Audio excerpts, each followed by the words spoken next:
పెట్టాడు. ఆఖరికి శరీరం వదిలేశాడనుకోండి, గోవిందా గోవిందా అంటూ శరీరాన్ని ఎత్తేస్తారు.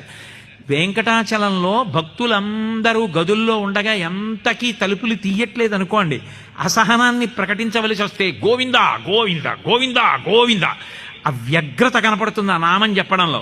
ఆ తాళాలు పట్టుకున్న వ్యక్తి వచ్చి తాళం తీస్తున్నాడు అనుకోండి గదులకి, గోవిందా గోవిందా, ఎంత సంతోషం!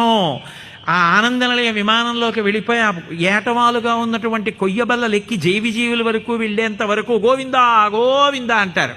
ఇంకక్కడి నుంచి స్వామి యొక్క ముఖమండలం, ఆ పెద్ద తోమాల నామాలు, ఆ గడ్డం కనపడ్డం మొదలయ్యాయి అనుకోండి, ఇక నోట మాట ఎవ్వరికీ ఉండదు.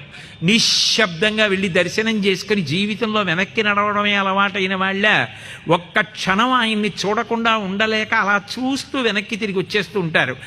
గోవిందనామం అనేటటువంటిది తెలుగునాట అంత ప్రఖ్యాతి పొందింది.